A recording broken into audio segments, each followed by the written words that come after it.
I think the easiest thing in life is to give up on whatever you're focused on or whatever you're hopeful for. The hardest thing is to keep going, but we have to. We have to continue to hold on. And I would imagine for so many people out there, that is probably the most difficult thing. The best-selling author and host. The #1 health and wellness podcast. On Purpose with Jay Shetty. Hey everyone, welcome back to On Purpose, the #1 health podcast in the world. Thanks to each and every one of you that come back every week to listen, learn, and grow. Now I know that our community is dedicated to living happier, healthier, and more healed lives.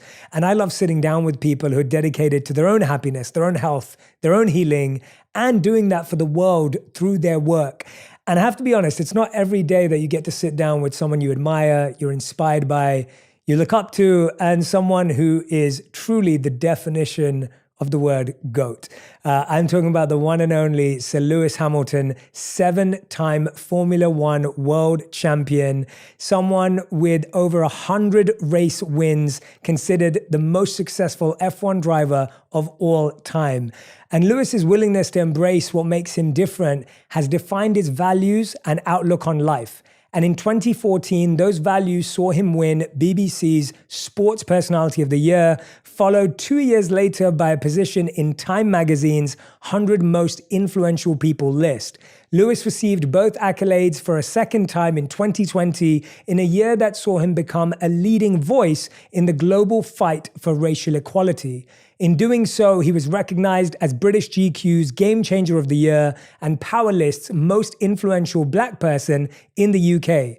And further to this, Lewis won the 2020 Laureus Sportsman of the Year award, and most notably was formally recognized with a knighthood in 2020 New Year's honors for his outstanding achievements and contribution to motorsports on the track and off the track. Lewis is also a passionate activist for so many underrepresented groups and communities. His Mission 44 is doing incredible work. Please welcome to On Purpose, Lewis Hamilton. Lewis, thank you for being here. Thank you so much for having me. No, this honestly is a special one for me. It's been one of those ones that, when I first launched the podcast, there were a few names that I wanted to sit down with, and you were one of those names. So for me, it's a very special moment. And for this to be your first ever podcast, which you just told me, I didn't even know. And you literally told me this like 10 minutes ago. And in my head, I'm thinking, wow, I'm so grateful to have that honor, honestly. Oh, no, the honor's mine. I'm really so grateful for everything you do. And so I've been following and listening to you, and you sent me the book a long time ago already. So I really appreciate everything you're doing today. Oh, well, thank you, man. Thank you. And I'm excited to unpack your journey because, as we said, because it's your first podcast, people have heard parts of you, but we don't really understand the depth and the texture of Lewis Hamilton. And so I guess I want to start in a different place, and we'll kind of go through on this journey. I wanted to ask you, what do you feel is the hardest thing you've had to do in order to be who you are today? I think continuing to have the belief in myself and not letting that veer off. Since I was young, since I've been told from my teachers that I would never amount to nothing. The bullying or the things that you face, the adversity you face, the discrimination, and just continuing to keep your head up, continuing to march on ahead towards your dream and never losing sight of that. I think that's definitely for sure the most difficult thing is keeping your goal and your eyes set on that and not being distracted, not giving up. I think the easiest thing in life is to give up on whatever you're focused on or whatever you're hopeful for. The hardest thing is to keep going, but we have to. We have to continue to hold on. And I would imagine for so many people out there, that is probably the most difficult thing. Yeah, I think that's a great answer because I think people look at you and they assume that you never have to make that choice, right? They see someone in your position, someone who's achieved what you've achieved, and the assumption can be, oh yeah, but he's the greatest. He was just always that way, and he doesn't have to make that choice every day. But as you said, since the beginning of your life, whether it's childhood, whether it's breaking into a sport that wasn't set up for you, there have been so many moments. Let's go back to school. Let's talk about some of that more in depth, because I feel like a lot of people struggle at school, but you kind of went through a lot of altercations and adversities at that time. What were some of the things you were hearing, some of the bullying, some of the racism, the experiences that you had that felt limiting or made it feel like it was easier to give up? I think for me, I mean, school was probably the most traumatizing and most difficult part of my life. Wow. I already was being bullied at the age of 6. I think at the time, that particular school, I was probably one of 3 kids of color, and just bigger, stronger, bullying kids were throwing me around a lot of the time. I was always the last picked in when you're standing in the playground and you're in the line of when they're picking teams for football, I was always the last one chosen or not even chosen, even if I was better than somebody else. And then the constant jabs, the things that are either thrown at you like bananas, or people that would use the M word just so relaxed. People calling you half-caste and, just really not knowing where you fit in. That for me was difficult. When you then go into like history class and everything you learn in history, there are no people of color in the history that they were teaching us. So I was thinking, oh, well, where are the people that look like me? And I mean, for me, in my school, there was only around 7, maybe 6, 7 black kids out of 1,200 kids. And 3 of us were put outside the headmaster's office all the time. The headmaster just had it out for us, and particularly for me, I would say. So like just juggling all these different emotions that you're feeling. Plus I struggled at school. I didn't find out till I was 16 that I was dyslexic. Fortunately, I came across a teacher that was actually caring and took me down that road and helped me discover a little bit more about myself and how I can better myself through education. But I think that for me was tough. Also, because I was racing every weekend, I would leave on the Thursday night. We would travel, pack up the motorhome. We would travel around the country to race on the weekends. And no one else knew. When I'd go back to school, all the kids have done normal things on the weekend. And I'll come back and say I was racing, and people would be like, "Oh, I've done that before," like at the theme park or something. But no one really knew what my goal was, and they thought maybe it was a joke. You miss a lot of that social interaction. Also, I was put in all the lowest sets at school and told that if you do well, you can progress, and they never ever let me progress, no matter how hard I tried. So I really felt that the system was really up against me, and I was kind of swimming against the tide. But I'm so grateful for that journey, because that's what built me to the person that I am today. But there were a lot of things that I suppressed, because I couldn't go home and say, hey, I didn't feel like I could go home and tell my parents that, these kids kept calling me the N-word today. I got bullied. I got beaten up at school today, or I wasn't able to defend myself. I didn't want my dad to think I was not strong. And so I would, if I had tears, I would hold them back. If I had emotions, it would be in a quiet place. And it wasn't really till I started racing that I was able to channel this emotion that I had into my driving. And it's like when I put this helmet on, Superman was my favorite. I loved how he fought for the people, and I loved how he did the right things. And he was a really inspiring character for me. But again, no superhero was of color. So, but you can still aspire to be someone that's, if they don't look like you, And so I remember going to karate. I remember putting this helmet on in racing, and it felt like it was my cloak, that my superpowers could come out when I was driving. And I was battling with these kids, and I was able to do things that they seemed to not be able to do as well. And that was my love. Wow. Yeah, I mean, mine was opposite. I was bullied a lot at school as well. I was one of 5 people of color in my primary school. And I was also overweight, and so I was bullied for that. And obviously, my parents are from Indian backgrounds, and so they'd gone through it much worse than I did when they'd moved to England. But the difference was that I would go cry to my mum, and then my mum would come try and save the day in school, and that was the worst. That was so embarrassing. Like your mum's like telling the teacher what happened, and then I'm like, oh no, mum, don't do this. And then it's even more embarrassing because the kids pick on you going, oh, mum came to save you. Yeah, mummy's boy. Yeah, mummy's boy. So that was my version of it. I wasn't scared of crying to my mum, but then it had different things. But yeah, that's so hard as a kid when you're going through that. And you're trying to find yourself, you're trying to figure out what confidence is. You don't even know what that means. You feel like not going to school. But then even though you're saying you found it in racing, I mean, racing was similar because you were working class. You're still to this day the only working class black driver to do as successfully as you have. So not only do you have it at school, you also have it in your passion, like in the thing that is your cloak, is your Superman. So how does it feel when you're also dealing with it in that area where you've discovered what your passion or your interest is at that age? What does it feel like when you're getting it in that space? It's inescapable. You use that as an escape, but then you're confronted with it also. And so I was just grateful that I had this amazing figure in my dad. I got one of my best friends, like his dad was never there. I know there's not many people that have separated parents, and being shared between parents is not an easy thing. Some days with your mom and some days with your dad. My mom was the soft, loving parent. So that's where I feel like I learned a lot of compassion and empathy. That's where I feel like I get it from her. And my dad was that strong, like kind of stronger rock. And also just someone that looked like me and just, he would say, do your talking on the track. Don't be distracted by it. Don't listen to what they're saying. Do your driving on the track and show, let's just be quiet and walk away as winners,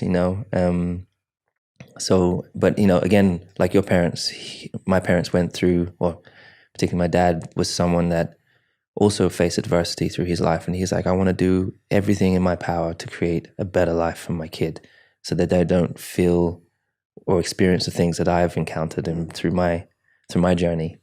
And so, but I think for me it was also difficult having biracial, I'm biracial, so having a white mother, for example, and a black dad. I knew my dad would understand the racial slurs that are thrown at me. My mum couldn't understand it. So I couldn't really speak to my mum about it. She was loving, but she had never been educated within it. She didn't know anything about black history and slavery. And so it was a very difficult, but I had love there, which was the most important thing. Yeah. But in the racing, it was like, like kids, you just want to enjoy yourself. You want to be included. And, when you're kind of outcast a little bit, it's difficult for kids, And so that's why today, I'm like, if I'm posting something, I hope that when I do click that button, I hope that it is a positive wave for some of the kids out there that are being distracted by all the stuff that's going on around the world. Yeah. I mean, I was telling you earlier, I was so grateful. Came out to watch you in Austin a couple of weeks ago and got to meet your dad. And I'd heard you talk about your dad in that way before. And so when I met him, it was just, it was nice to share that with him. And I was just saying how beautiful it is to see your relationship and how it's evolved. It's not always been that way. Yeah, that's what I thought. Yeah. To walk us through wherever you feel. My dad has been like the leader in getting me, he had 4 jobs at one stage just to keep us go-karting. Because when we all started go-karting, majority of the people were from working class families. But then there are, of course, a few wealthier kids that have slightly better access to equipment and mechanics and all those sorts of things. And my dad was my mechanic. So it was just me and him on the road, and my stepmom, Linda, she would be there supporting, making sure that we're fully clothed, making sure that we've eaten and we're hydrated, all those sorts of things for the weekend, preparing my kit. So it was very much a family outing. It was a family kind of family weekend. We did it as a family. We'd travel together. My little brother would be on the road with us as well, who's a mega inspiration. You definitely got to speak to him one day. Born with cerebral palsy when I was 7, and is a speaker today. So he's racing. He's defined all the odds, and wow. Even though he's 7 years younger than me, still very much an inspiration. But the thing with my dad was he was my manager all the way till I was like 20. We got to Formula 1, and he worked so hard. His work ethic for me was inspiring for me, seeing how hard he worked. The time he gets up in the morning, the little sleep that he would have, end of his day in the garage working on the go-kart, preparing for the weekend, packing up the truck, and getting us to where we are, mechanicking, learning to be a better mechanic, and still weighing all these different things. It was quite phenomenal to see. But I think it was difficult for him to then show me love. Sometimes you just want a hug from your dad, or when you're facing these things, you want to be able to be embraced. But when I was 22, 23, it got really intense when I got to Formula 1, because all of a sudden you're thrown into, you go through karting and cars. You don't go to school to learn to speak to the media. You're literally thrown into the pit. And at the time, I didn't have management other than my dad. My stepmom would book flights and trips, but I didn't have PR. I didn't have anybody to help protect me or prepare me for things. Driving, I was good. I was set. But in these things is where a lot of mistakes happened. You've got the kind of all the media attention, and you have to, so you're just learning on the go, which was very difficult for a youngster, I think. Yeah, absolutely. And also you wanted to try and live some sort of normal life, but nothing's normal for you at the time. And I think for me and my dad, we were really bumping heads at one stage. It's like, I really just want you to be my dad so let's go and have fun. Let's go and have a laugh. But we hadn't had that for a long, long time. And so eventually I decided to part ways from my dad, and I was like, I'm going to start making some of the decisions for myself and the mistakes that I'm going to need to make. And there was definitely a period of time where we spoke less. But we both have worked so hard to come back together.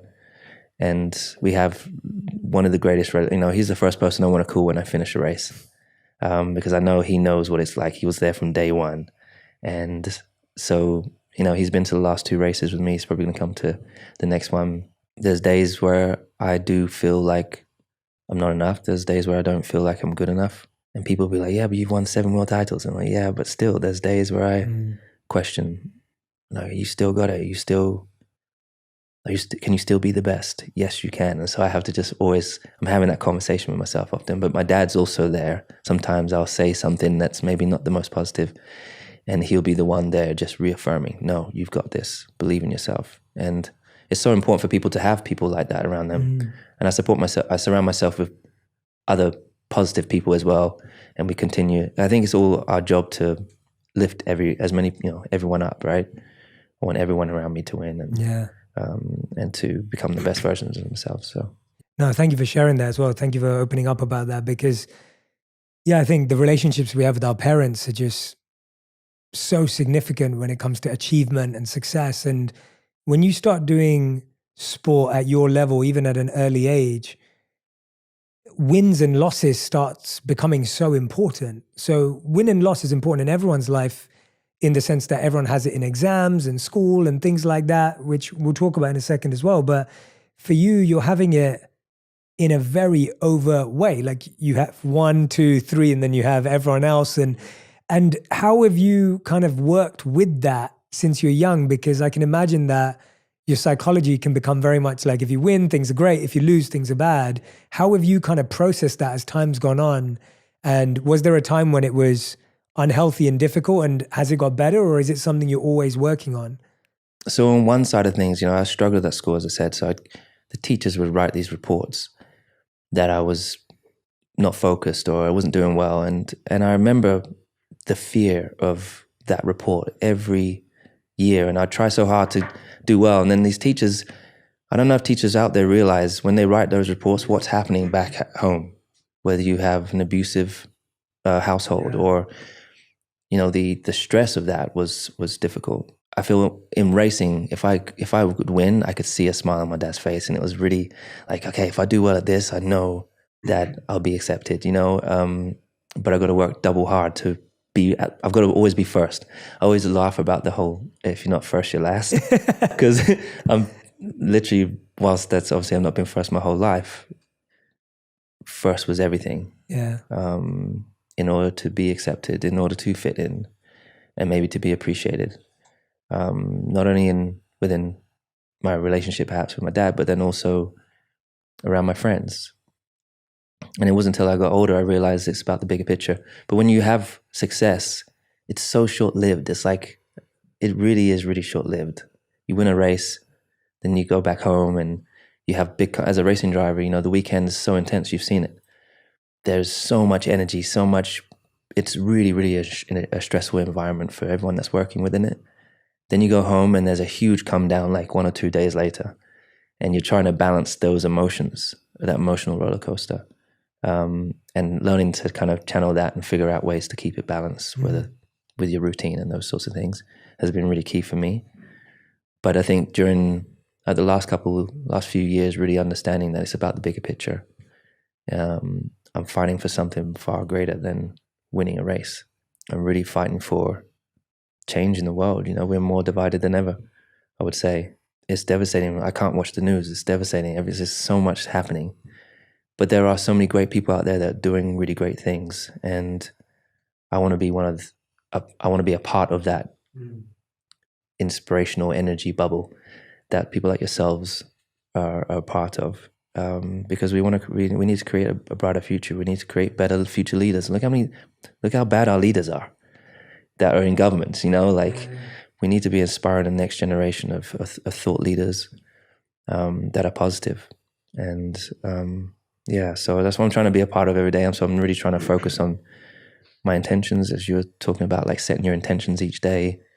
I'm trying to learn new tools that I didn't have when I was a kid. I didn't know about yoga. I didn't know about meditation. I didn't have podcasts to listen to, good people to listen to, and aspire to kind of help me put on the right path. So we've got a lot of work to do, and there's almost not enough time here on this planet, right? We're here for such a short time, really, in the scale of the universe. Yeah, but I think you're one of those people that, and that's when we first connected, that was one of the biggest reasons for me that I saw you using your platform for a bigger purpose. I was like, oh, that's fascinating. Like, that's so interesting to me because that's a choice too. I think today we kind of assume that if someone has a platform or if someone's, number one in their field, or if someone's got followers, that they should talk about stuff. We kind of assume that anyone who has followers should talk about stuff. First of all, I don't think that's the case. I think a lot of people choose not to. But you were someone that stood out to me massively, where I was just like, wow, this person's really not just winning on the track, but is thinking about how winning on the track transfers to what you can do off the track because of the influence, because of your network, because of your impact. And I find that to be really the missing link for so many people, because I always say that your purpose is something not just that makes you happy.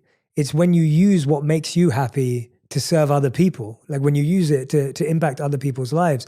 When did that drop for you? Like, when did that click for you? Like, were you ever, I guess what I'm trying to say is there's a transition when you're saying that, well, winning, like maybe get the nod from my dad, and obviously I was bullied, and then I'm winning, but then I'm number one at something. Like, was there a point at which number one didn't satisfy you? Or was there a point at which the success that came from it, or you didn't actually have to get dissatisfied, you just found that there was a better way to be successful? Does that make sense? The part that was striking when you're just saying that, for me, it was like, I feel like we often live in fear of what people think, how you're going to be judged, how you're going to be received. If you're very outspoken, you're going to lose your job, you're going to be fired. I've always been an outspoken person. I think that's just been a quality. I've never been a follower. I don't like to conform to how people expect, what people expect from you. As I said, I was having a success, and I was like, okay, now I'm at the top. What can I do with it? Yeah.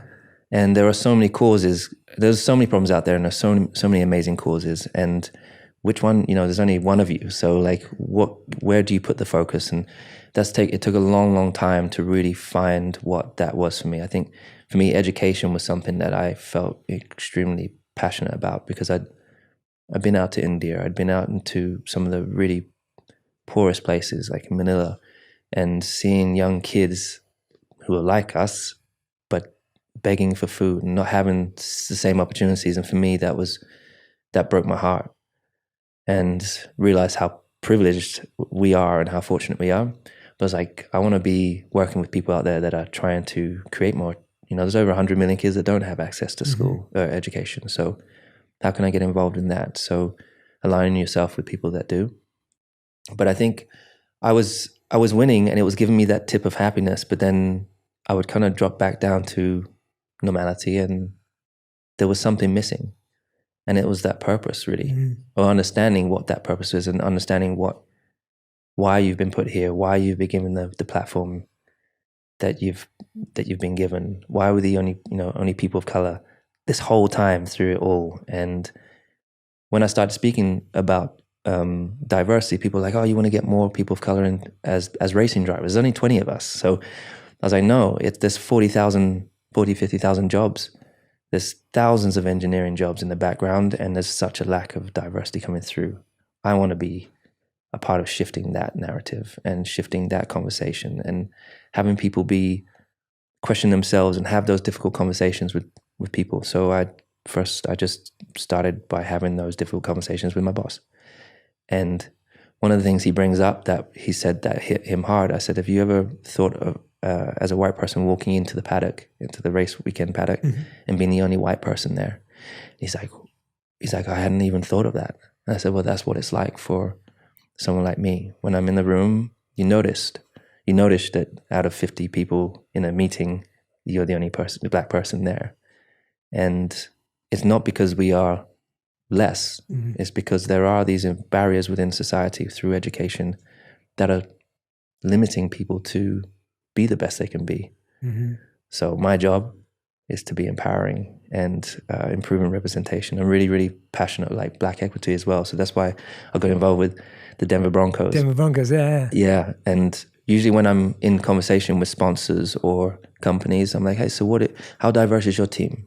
What are you doing about diversity and inclusion? How are you creating a better workspace for people?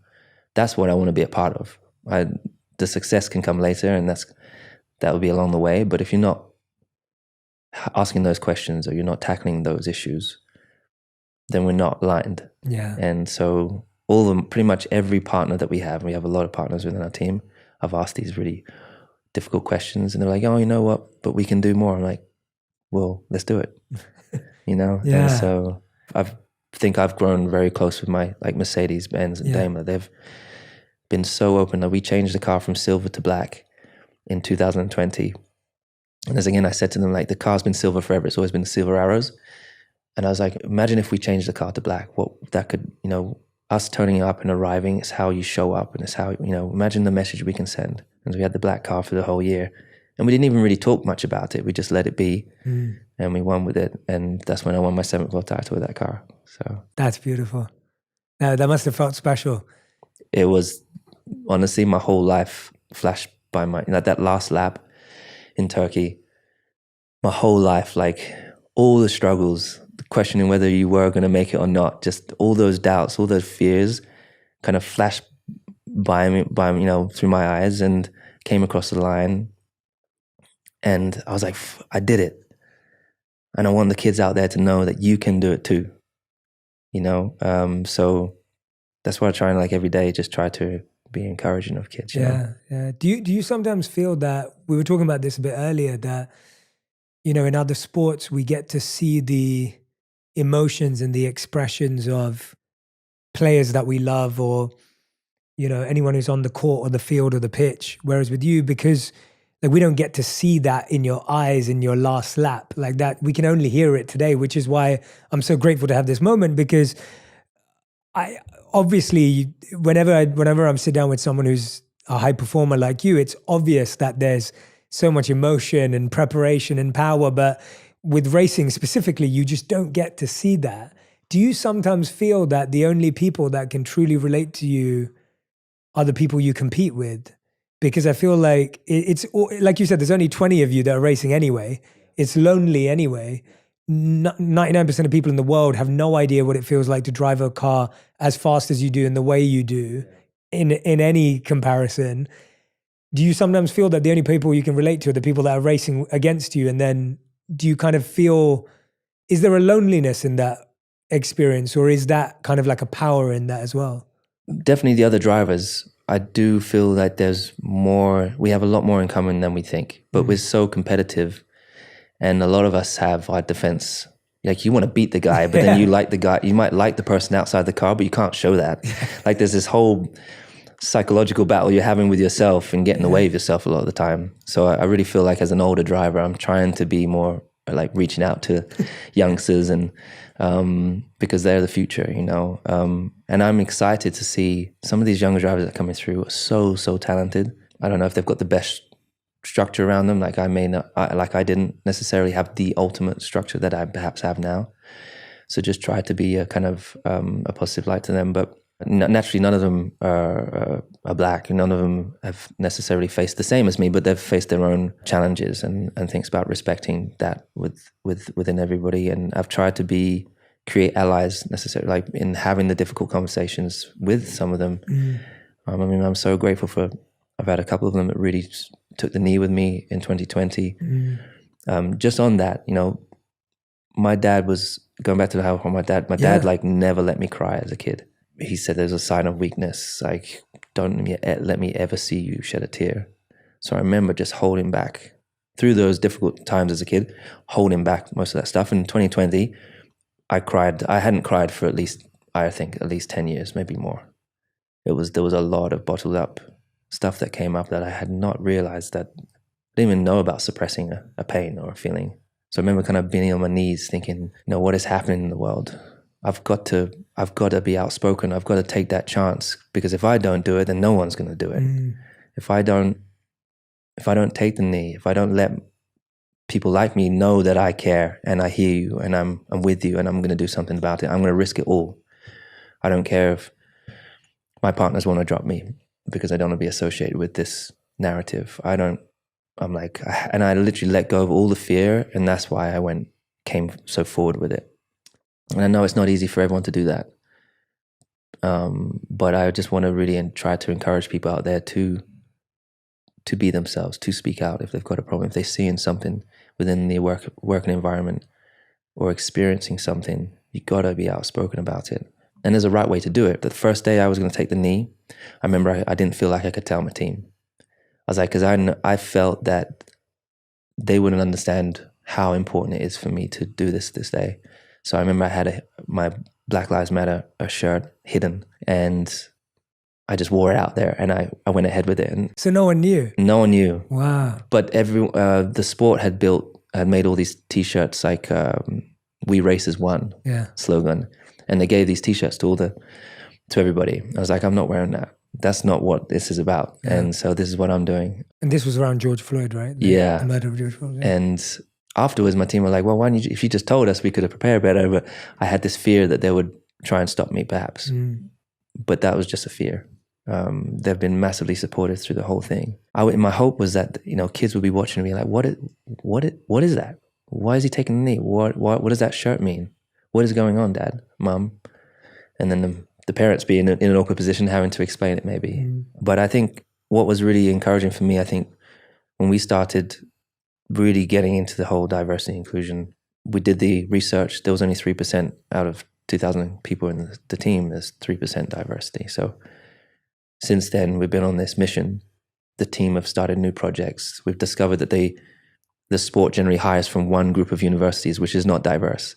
And if there are any young Black students that go there, they're twice as unlikely to be hired when they come out compared to their counterparts, and also paid less. So there's like all these things that perhaps people didn't know.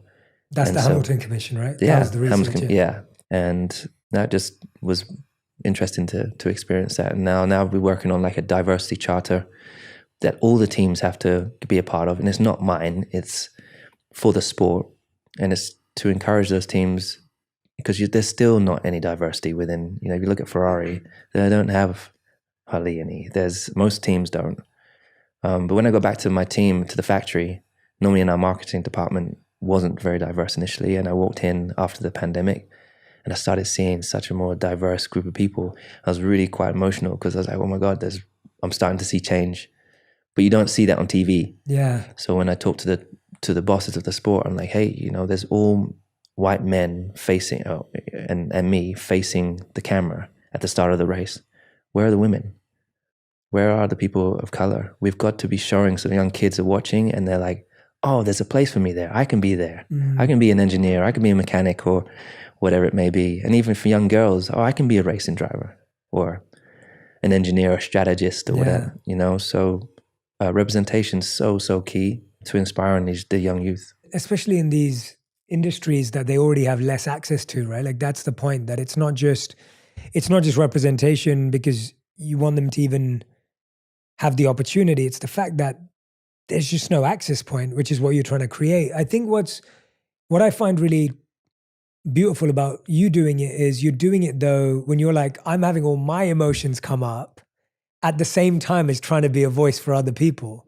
And when you're saying like, I'm taking a knee because I know I have to make a stand externally, but internally you're taking a knee because so much of your own stuff from years ago is coming back up. Like that must be quite hard when that strikes me as something that's really inspiring about what you did, is that you were going through your own healing at the same time as trying to do healing for the world. There is so much healing to do, right? And I was completely oblivious that I needed healing. I needed to really peel back some of those layers. I think for people that tune into racing, you mentioned earlier on, but when we arrive, everything's set up. There is work that we're doing in the background that naturally people don't see. They just see a show. But there is an unbelievable amount of work that goes on in the background. When I talk to people that talk about how much weight you lose in the car, they're like, yo, you just sit in the car and you drive. There's this huge psychological and emotional roller coaster that you're going through that it would be really hard for people to comprehend. And you mentioned about all these other athletes, you see their faces in other sports you can't see because we've got a helmet on, but you go through this roller coaster ride in the race and then you get out and the camera's right in your face. You're not prepared for that. Your emotions are shot, particularly if you failed or feel like you failed. And you don't always answer the right way. If you wear your heart on your sleeve, people don't necessarily like that necessarily always. People take advantage of that. So then you build up all these protection mechanisms that's not necessarily you and at the core, but what be the safest thing for you. You know what I mean? Like I read something the other day about there's like 3 steps of you, and there's one of which you present who you present. Then it's you and who you are to you and your family and friends. And then there's the part of you, the real you, that no one ever gets to see. And I think just today in today's world, it's so vicious on social media. The media can be, can really tear you apart. Mm-hmm. And you build up, like when you make a mistake in something you say in the media and you're ridiculed for it, you never do it again. So you build up and you go more and more in your shell and you become harder for people to really relate to. But I think for me, what I've realized in these last few years is really peeling back those layers and, letting people know that I grew up in a council estate. I've lived on the sofa with my parents. We've had those struggles. The successful people out there you see, they too have had those things where we need to show the young kids who are going through that same thing that, if he can get there or they can get there, then it must be possible for me too. Yeah. And like showing your like vulnerability, that's something that I really struggled to do for a long time. And like today, that's something I think I'm a lot more open than I've ever been. Yeah. I'm not living in fear every day. And that's like the most empowering thing, I think, for me personally. I'm living a much happier life because I'm a lot more open. Yeah. It's liberating. Yeah, absolutely. Yeah, it's liberating when you finally feel like you're not trapped or you're not being held or hiding. My favorite quote is from Maya Angelou when she said, "We are all powerful beyond measure." Mm. And that really hit home also for me. That's my favorite quote and I have it tattooed, because really we do limit ourselves. We get in our own way, right? Along with the other things that get in our way. But a lot of our fear stops us from driving forwards, from progressing. And that's why I do the craziest things. I jump out of planes. Yeah, you've done what, 80 jumps? Yeah, I love challenging myself and doing things even though there's maybe fear there, but overcoming that fear is it's the best feeling when you overcome it and you realize that it was all just a bunch of nonsense in your head. I want to encourage. So all my friends, I'm like, hey, let's go and do this today. They're like, are you crazy? My dad, I think as a kid, my dad was like, is he really my son? Because I wouldn't do any of these things. And even still today, I still find that, and he's actually done skydiving with me, my dad actually. Yeah. He said he would never do it, but he did it. So. But driving 200 miles per hour is probably one of the scariest things that you do all the time. Like that's not for you anymore. No, but as in, I never had that fear. Yeah. As a kid, I was just never, I think if you go on a ski slope and you see these kids coming by, kids are generally fearless, right? Yeah. But I think as you get older, you hurt yourself a little bit, you start protecting yourself more and more. But I just don't have that I think I feel like that was something that just wasn't necessarily put in me. Yeah. I'm terrified of spiders. Yeah. That's the only thing. But when I'm doing 200 miles an hour, that's actually when I'm most at peace, I would say. Yeah. It's like I'm like flowing. That's my element. And that's why I love doing what I do. It's gonna be really, really hard when I stop racing. I've been doing it for 30 years. I'm 37. I've been racing 30 years. And when you stop, like what's gonna match that? Nothing's gonna ever probably match being in the stadium or being at the race and being at the pinnacle of the sport, being at the front of the grid or coming through the grid. That emotion that I get there when I do stop, there'll be a big hole. Yeah. So I'm trying to generally focus on find things that are going to replace that are also going to be just as rewarding. And that's like mission 44 for me, meeting kids at schools, having these conversations with families and parents who clearly are going through difficult times and want to create the best opportunity for their kids, encouraging them that, like, it's okay, I've been there too. Look where I got, so you can get there. It's just, you got to work through it. That's for me, that's way more rewarding than winning the race. Yeah. So much more. Yeah. I'm so grateful, and I'm so happy that everyone's getting to hear this. I felt you're the only, and I know, you're talking about when that happens, but it's brilliant that you're planning already, because you can see how so many athletes mentally, when they know their career has somewhat of a shelf life or somewhat of a time span, like it's so hard. It just completely, but I remember you're reminding me of when I had the fortune of sitting down with Kobe Bryant, and I sat down with him when he'd already retired. Wow. When I interviewed him. Oh, so great. I'm so jealous. He was one of those people that was not upset being retired. He loved it because he knew that his mission for him was to make these short movies and make all these sports-based content to inspire kids to tell their stories and to help them find better stories. And so it's exactly what you're saying, where he's one of those people that I've met. He was not sad he was so happy. He was so pumped.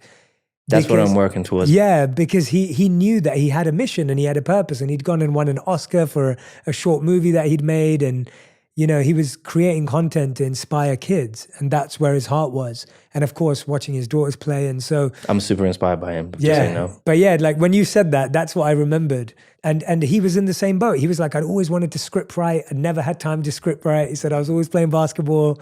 And he goes, but then I started script writing and I got a coach, and then I was writing and getting better as a writer. And because I think when I've spoken to other athletes, we focus so much on that being the best you can be in that one thing, that the other things that you also love, like if it's playing an instrument or if it's writing scripts, like everything falls away. And how can you compartmentalize staying in the zone, in the focus lane, but also building up some of those other skills and discovering other passions? You've heard people tell LeBron, shut up and dribble. Like, there's a lot of people put you in a box and say this, you can only do one thing. But as I've seen and spoken to some people that are active and retired, a lot of them say particularly when they're retired, that everything kind of fell apart. Like everything fell to the ground. They had nothing to back it up with, and they hadn't discovered what they're doing next. So then they go through this emotional journey of discovery, but it takes time.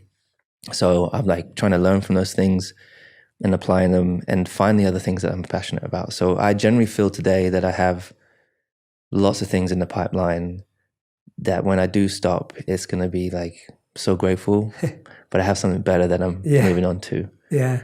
But I have no doubts that me and my dad will always have to go to the go-kart track or something, I'm always going to be competitive. I can't, that's literally a strain in my DNA that's just never going to shift. We're competitive at everything. I'm happy to hear that. It's I'm sure that's refreshing. It's great for people to also hear that, even to inspire young people or inspire anyone who's got to a place in their career where they know that there's a certain moment where things are going to wind down, but then they're going to transition. I don't think we celebrate the transitions enough in life, and life is made up of transitions. Absolutely. And people think that it's maybe less or something, but it's not about that. Yeah, exactly. So it's fascinating you found that. What are some of these, like you said, like I've been doing jumps, I've been doing this with my friends. What are some of the routines that you put into place to help you manage your mindset? Because I feel like you said that being at 200 miles per hour for the duration of a race is like being in flow for you. That means you're extremely comfortable with your own thoughts,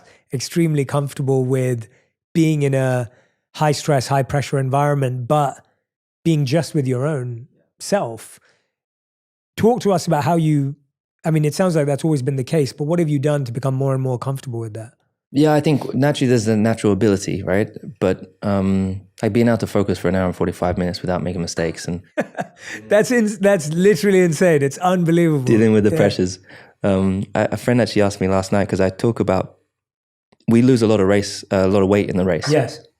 Like sometimes you can lose up to 10 pounds, like 4 kilos.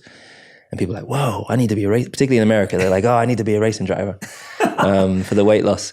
But with this question, this my friend asked me the other day, it's like, where does the weight go? Like, because my suit doesn't, because afterwards I weigh less, but I'm like, so it must evaporate somewhere. So I've got to figure out where all that weight actually truly goes, because it obviously is in sweat, but that's like messed my mind up now. But the suit definitely is obviously a little bit heavier, but it's about gaining tools. And I think when I was younger, I knew how to arrive at the race. I channeled this emotion that I had through whatever those difficulties were into my driving. So I was laser focused. Like if you watch a video of me when I was 5 years old on Blue Peter, you'll see I'm just laser focused. But being able to control emotions, being able to be calm and present, staying centered, there are loads of obviously different methods that people can use. The things that that I've started to incorporate over the years more in my life is things like stretching, things like yoga and meditation has been that for me was something that I never thought that I kind of turned a blind eye to it when I was younger. Thought that's not going to be helpful.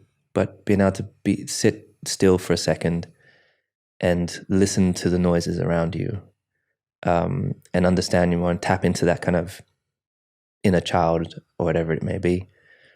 That's for me been taking that moment for yourself each day, treating yourself with love and being kind to yourself, because I think for a long time I wasn't kind to myself. And that's been a process. Doing things being purposeful and having real setting intentions each day, no matter how big or small. And when I wake up and looking in the mirror, brushing your teeth, then stop for a second, say, okay, today's going to be the day. Today's going to be great. And no matter what you're faced with, just whatever you come out with. Yeah. Talking to yourself. Also, speaking to people, I think, is very important. I think as a kid, as I said, I didn't feel like I could speak to people. I didn't feel like I could tell my mom about these experiences. I felt embarrassed. I couldn't tell my dad. So I thought he would think less of me. Couldn't talk to any of the teachers, couldn't tell most of my friends. Most of them weren't particularly of color. So, but learning to be open and speak to people, find someone to speak to, whether it's a therapist or whatever, that's been a huge help. I don't necessarily have a therapist as such, but someone that I'm able to then just have shoot the shit with, basically, and confide in and trust. Like trust has been something that I've never had. I didn't trust anybody through those experiences I had as a kid, and it's been very, very hard to build trust with people. But creating allies, finding things that you have in common with people, like my boss, for example, him and I just breaking each other down, and then just realizing that we're similar in many, many ways, but also very different. But that's not what should divide us. We can then be allies. And so that's why we're working on being the most diverse team. We're working on pushing. We've started Ignite, which is about getting, improving that pipeline into motorsport for people from underserved communities. And there's so much work to do. You're doing it though, man. I'm trying to. And, to the point you were asking earlier, like, has enough been done? Absolutely not. In the industry, as in like you don't feel that. Yeah, and it's not only in our industry, it's everywhere. And is that your goal to sort it in the industry and then expand out, or you're starting across the board anyway? Yeah. With the team, we started an organization called Ignite, which we both fund, and that is focused on the sport, motorsport in general. But Mission 44 is focused on a much, societal challenges and barriers and education. And that's our focus in the UK at the moment, but I want to bring that over to the States. Absolutely, man. Hopefully by at least 2024. Also just been to Africa, and it's so much beauty there, and I really, really want to have an impact. Really want to help there as well. So Yeah. We will continue to expand. But we're one of the few Black founding non-profit organizations in the UK, and with Black CEO, for example, a very diverse group of people. And just having those conversations with people of just what a diverse workforce means and how that can benefit you when you have people from different backgrounds all coming up with a diverse thought and creation. That's how you have more success. Yeah, it's a no-brainer when you hear it, and you're just like, wow, that makes so much sense, and creativity's better, and you'd be able to come up with far more innovative ideas, and you've got so many more cultures now being celebrated, involved, and I feel like it's interesting to me that the world hasn't caught on with that yet. Like it's interesting that even despite there being progress, there's not enough progress. But what is the block? Like, what is the stop? Is it a mindset? Is it just habits and laziness? Like, what is the actual, like, if you got to the core of it from everyone you've been speaking to, like, what is the issue? Is the issue just laziness and just, this is the way things have always been? Or is there actually like a setup? I don't have the answer to it. No. I ask that question all the time, and I come up with lots of different theories in my mind. Sometimes I'm like, maybe people don't care. Maybe people's problems are so big that they don't have time to focus on other things, and it's hard enough just to do the thing that you're focused on, or just overcoming the issue that you're overcoming. So how am I going to have more time to speak about these things? Why should I take the risk and risk my next step? And so I feel like it's about learning to be selfless, right? And which is difficult to do if you're not loving yourself and not in a good place. Yeah. So I think it all comes to us hopefully at a certain point in our lives. But also, we live in a time where like social media is it's such a powerful tool, but it's also can be so dangerous and so dividing. And I see people out there today, and there's people that I admire that that I would follow, and I'd be like, how are they projecting something that's not necessarily healthy for people out there? How are they projecting they're not using this platform to be more inspirational or be more positive? And there's loads that are, but then you can't judge you. So that's their journey. All you can continue to do is try to, with that Maya Angelou quote, is about shining your light as bright as you can possibly get it, and hope that by doing it, I think you automatically encourage the people around you to want to do the same. And I never truly understood that till I see the team that I work with, how we all inspire each other, how with this year, for example, we've had 2022 has been one of the hardest years for us as a team, as we didn't build a great car and we had our struggles, as many people do, and how we've had to all come closer. And the relationship I've had with people, like I've worked with this team for 10 years, and there's conversations we've had this year, people have opened up like they've never opened up before. People have cried. Like it's been beautiful to see. Yeah. And I feel like we're a far better team than we've ever been before, because we're living with intention. We're actually talking about impact. Everyone in the team's gone and had diversity and inclusion training. No one's been kind of like, I'm not going through that class. Why do I have to go and learn what diversity and inclusion is about? I'm white. It doesn't impact me. People like, I understand it doesn't, I wouldn't necessarily notice it, but I want to understand it more so I can be better in my working environment. Yeah. And it's been unbelievable. That's amazing. Also, leaders within our sport are now, we are on a road to being a more diverse and more inclusive sport.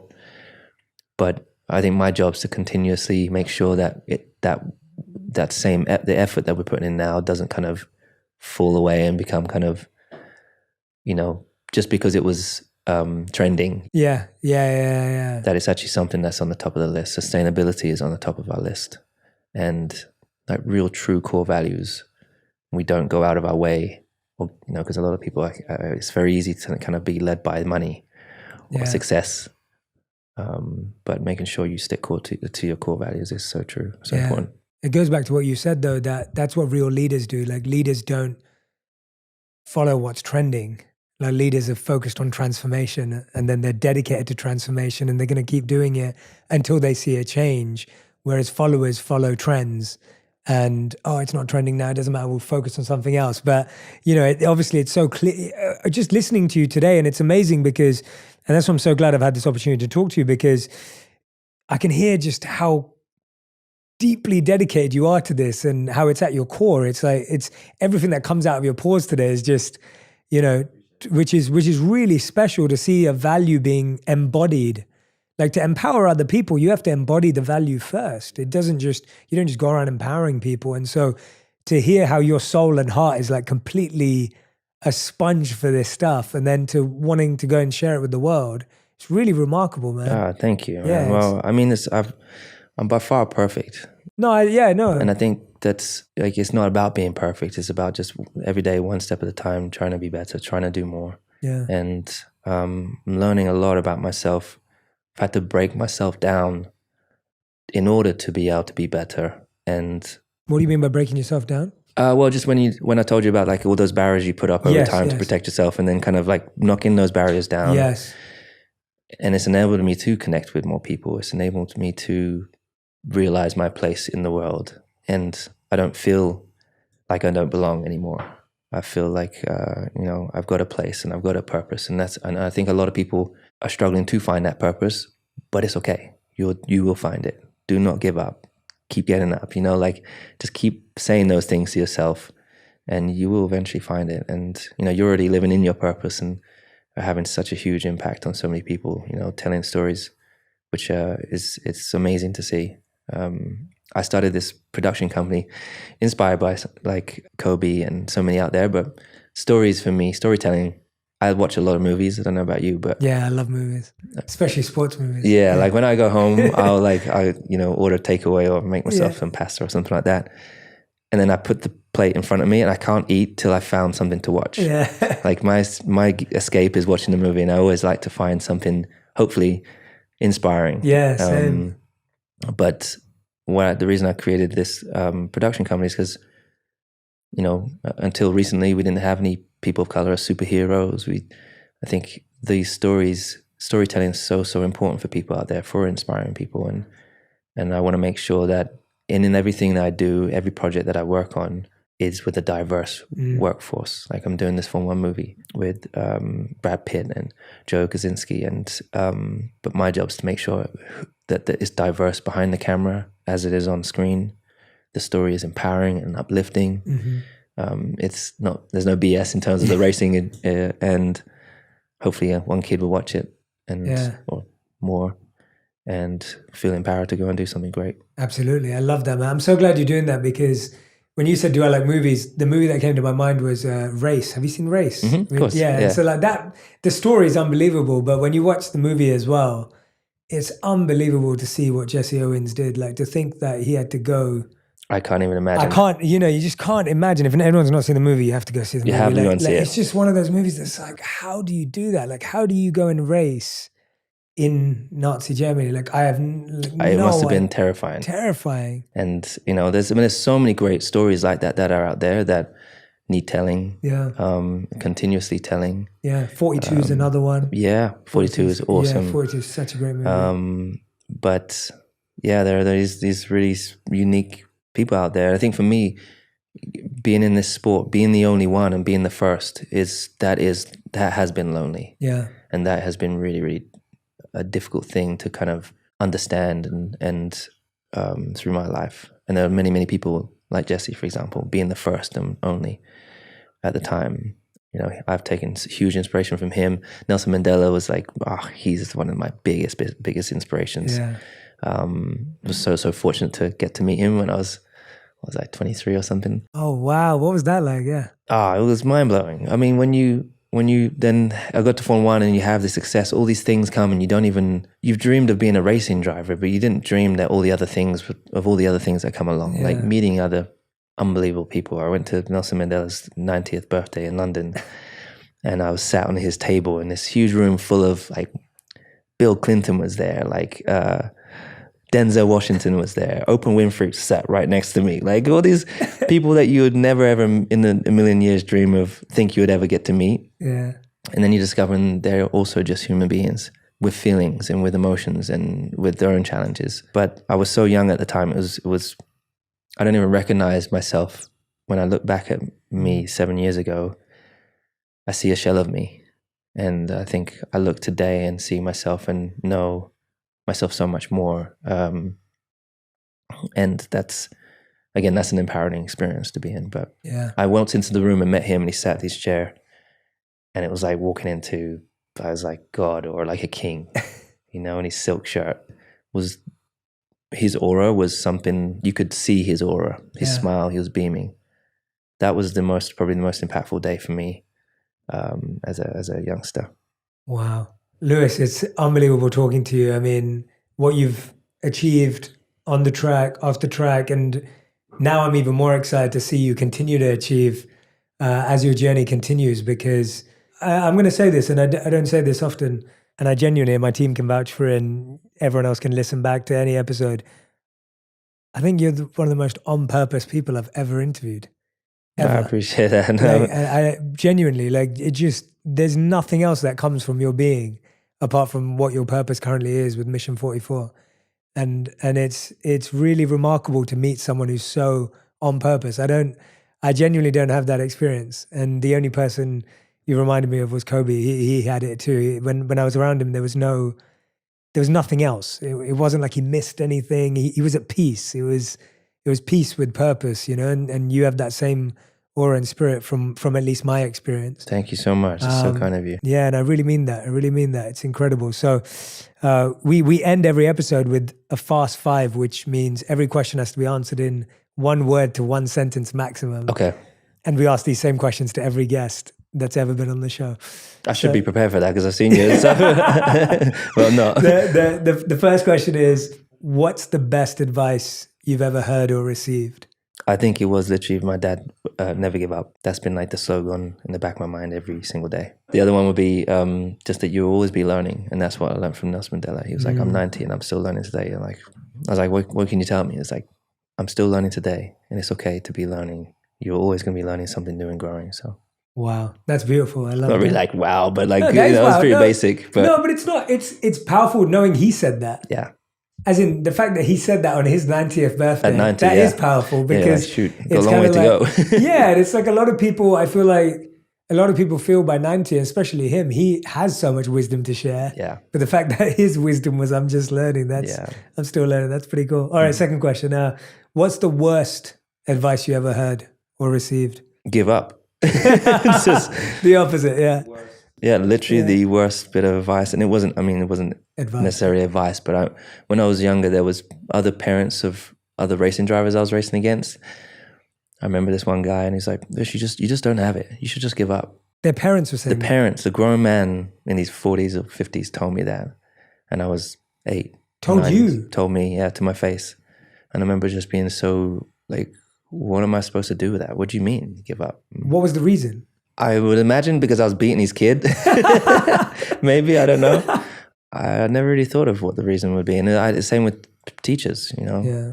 What is this crap? You're terrible at this. You're never going to go to the next set. You're never going to amount to anything. Why are you even here? I had a teacher tell me that. And wow, it broke me down so much. Question number 3. How do you deal with loss and how do you deal with a win? I think success is, as I mentioned earlier, short-lived. There's a lot less learned in success. It's like the tip of the iceberg. It's the losses and it's the failures and it's the just the perseverance that you need to do. Like, I love that image of the iceberg where you see the sea level and the iceberg on the top that everyone sees, but below is what people don't get to see. And it's relevant for every single person out there. Mm-hmm. It's finding your core. It's letting yourself know it's okay to feel the pain. It's okay to accept that you're failures and, put it on you. It's like it's just another notch on your belt that is going to make you stronger. And just knowing that is the case. Mm-hmm. I've failed so many more times than I've succeeded. So many more. And that people don't even know maybe necessarily about or see. And still today, I'm making those those mistakes or making mistakes. But I know that's a part of the journey. That's what I'm then harnessing, and that's what's making me stronger. All right, question number 4 out of 5. What's something that you thought you valued but you don't value anymore? Immaterial stuff. At some stage in your life, you realize they're not important. Mm-hmm. and we live in such a materialistic world. So learning to detach yourself from that and know that it's moments with special people, it's moments with your family, with your loved ones, with your friends, that are what you get to take with you when you stop, when life comes to an end, right? I truly believe that it's those memories that are what, memories of you also, which lingers, not what you had or what you were able to attain. So I think that was something that took me a long time to learn. And whilst I still have things, I've actually tried to unclutter my life, because I remember my dad used to call me into the garage and we used to go through all the crap that he would keep. I don't know if your parents do the same thing. Yeah. Jeez, I remember he used to call me and it was the worst day ever when I had to help him clean out the garage. But we hold on to so many things, right? Yeah. So just decluttering your life, making it more simple. That's why I love going surfing. That's like the most tranquil kind of thing that I get to do. Sit in the ocean and sometimes just sit and ponder about life, what I'm going to do next. And that's my getaway. I think people have to find that balance of work, because if you just work, and you don't replenish your energy with positive things, then you will just continue to be breaking yourself down. So I try and find that balance. I think everyone needs to do that. Yeah, that's beautiful. Surfing, skydiving, those are yours. Fifth and final question. If you could create one law that everyone in the world had to follow, what would it be? Holy crap. One of the things that I struggle with every day is, and it's just how life is, and it's been the way for thousands of years, that there is such a disparity between wealthy and the poor. And, you still, when you drive around LA, there's still so many people living on the streets. You shouldn't be able to have billions, right? I think there should be a limit to how much you can have, because there's enough to go around to everyone. So somehow creating a law that creates more equality, and equal access for everyone. I don't know how that you would implement that law. That's all good. But geez, man, I've met kids that are starving. Yeah, same. And you think, oh God, how are we are so lucky, so many of us. And knowing that and not taking advantage of your everyday is so important. It does. What law would you change? It does. No, I think that's beautiful. Now you flipped it on me. All right, yeah. I see what you did there. If I had to create a law in the world that everyone had to follow, this is at least my today answer, and maybe it would change as well, is and it's inspired by what we're talking about. I think I wish at school the law was that every child had to learn about emotional mastery, to understand how to understand other people's emotions and understand their emotions, and take that into consideration when making decisions.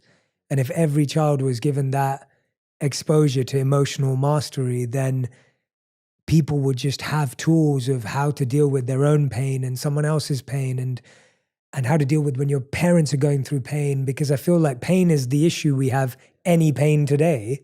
That's so good, man. I told you not to come up with something even greater. No, but it's inspired by you. You're so right. It's inspired by you. It's going back to education. That's why, when you go to school, you don't learn all they don't prepare you enough for what's to come. Not at all. And that's tapping into mental health, as you mentioned. Exactly. Exactly. Yeah. And that's kind of where my purpose is, right? My purpose is that feeling of, when I lived as a monk, that's where I got exposed to emotional mastery. That was the goal of what monk training was about. And I was 21, 22 when I did that. Wow. That's still young. Shows a lot about you, yeah. Yeah, but it was kind of like a fascination that I had. I was just like, well, if I can't understand my mind, then how can you live life like that? So anyway, it comes from what you're saying, that the education that needs to happen at a younger level. So Lewis, it has been such an honor and a pleasure talking to you today, my man. It's a huge responsibility that you've taken on for yourself, for the world, and I don't think there could be anyone better doing it. And I really, really hope that any help that I can offer, any help that my community can offer, please know that we're right here with you and thank you. Right behind you. So thank you so much. Our On Purpose community, I know, would love to get behind anything that we can. Yeah, dude, I'm so grateful for the time you give me today. Yeah. And again, for what you do, because you're having such a positive impact on so many people, including me. So when you perhaps don't realize it, you're having such a big impact. And I'm so grateful to you for that, mate. Thank you, man. It means the world coming from you, honestly. Thank you. Everyone who's been listening and watching today, make sure you go get educated about Mission 44, about the Hamilton Commission, really incredible initiatives that Lewis started that are leading the way to make sure that diversity and inclusion are taken more seriously across all industries, which I think we would all agree with. And to anyone else who's watching or listening, make sure you tag Lewis and I on social media with your biggest insights. There were so many words of wisdom that Lewis shared. I want to know which things stuck out to you, which things made a difference in your mind. And the biggest thing is I want you to pass this on to someone, right? There's someone who needs to hear Lewis's story that's going to transform their life. And I want you to pass it on. He shared so many people that inspired him. We know he's a huge inspiration to so many. Make sure you share this with someone because you have no idea whose life you might change. Thank you so much. If you love this episode, you'll love my interview with Kobe Bryant on how to be strategic and obsessive to find your purpose.